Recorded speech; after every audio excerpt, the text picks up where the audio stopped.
Huawei. It's pronounced Huawei. You've probably heard the name in some less than flattering stories before, but they're trying to focus on the consumer side and break into the US market.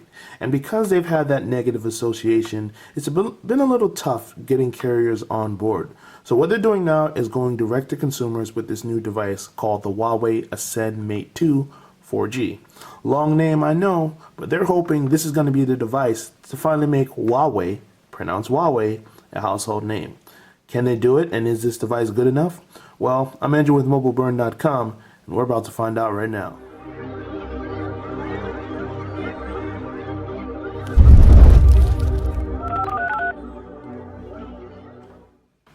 The Ascend Mate 2 4G brings Huawei into the big time, and I mean that in a literal sense. This is a very large device. Now when I hold it with one hand, I have large hands, so it's not that bad for me.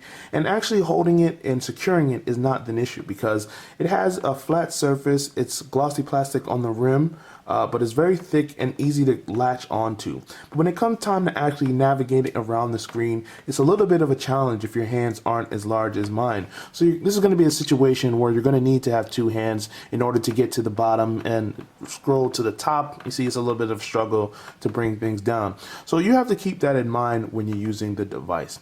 In terms of the shape and the build of it, obviously this is very big. For size comparison's sake, I have my Galaxy Note 3 next to it. Now, if you thought the Galaxy Note 3 was a big device, and I said this is as big as a phone should be, the Note 3, Huawei is taller and wider, in both regards. So it's a little bit of a challenge if you're not prepared to have the big screen.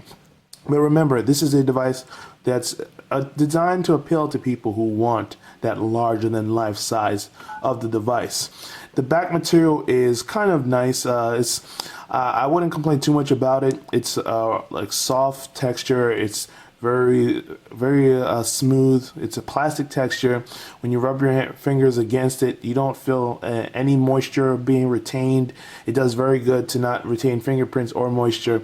And when it's in your palm, it's very comfortable to hold. Now, I mentioned that this is a larger screen device, so they have some UI changes to aid you. If you turn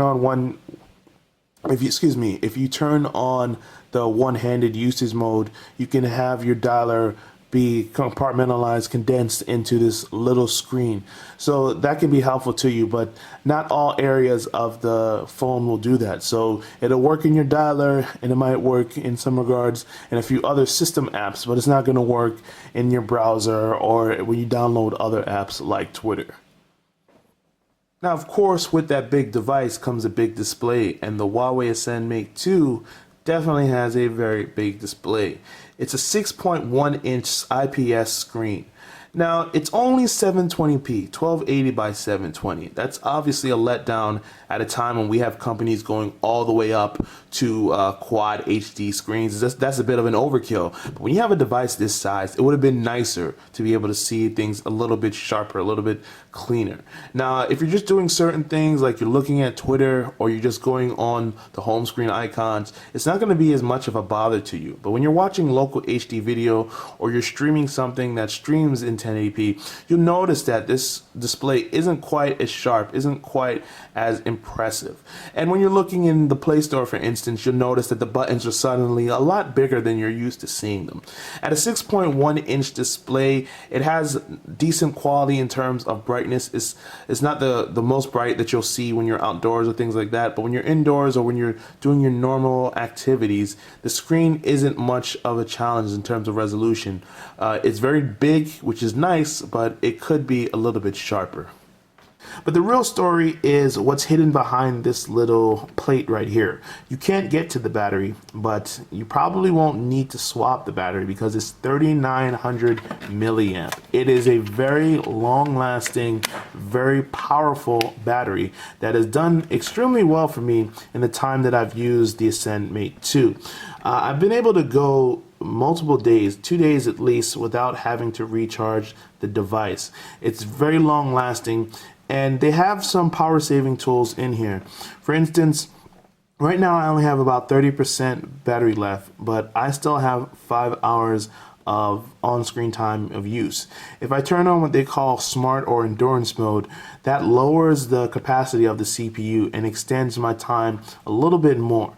So you can play around with the settings to extend your time, but even under normal normal situations, which I've kept the setting that, I've been able to have very long lasting battery. And you can go and see through which apps are using up battery. You can see how they give you tips on how to prolong it even more. So if I've got auto sync turned on, if I optimize it, it'll turn it off and let me have a little bit longer lasting battery. So that's one way that they really go all out. There's another cool feature that with the micro USB port right here, if you plug in a special cable that they have, you can actually reverse charge another device. So as you saw earlier, I had this Samsung Galaxy Note 3, and I can actually recharge another phone. So that's a great feature to have if you ever want to impress one of your friends whose battery dies. The camera is one of the areas where Huawei tries to set itself apart, and you have to acknowledge that this is going to be a little bit different from what you typically see on Android. For instance, there's no home screen here, or well, there's a home screen, there's no app drawer, I should say. If I want to go to an app, I just have to keep scrolling like I would with an iPhone. You can still have widgets on your home screen, like I have the calendar here, and you can still have folders to group certain apps together, but it's not going to be the same where you tap a button and then find your apps that way, because Huawei follows the more Asian style, which is kind of iPhone-ish rather than the typical Android launcher. Obviously, you can replace your launcher altogether if you don't end up liking this. But this is Huawei's Emotion UI, and there are certain things that are a little bit different about it. For instance, theming is a big part of it. You saw before, I actually had 4 icons on my lock screen. Now I only have 1 or 2, I should say. And I can switch around different themes and it'll change the appearance. I'm not partial to that one, so I'll go back to my original theme.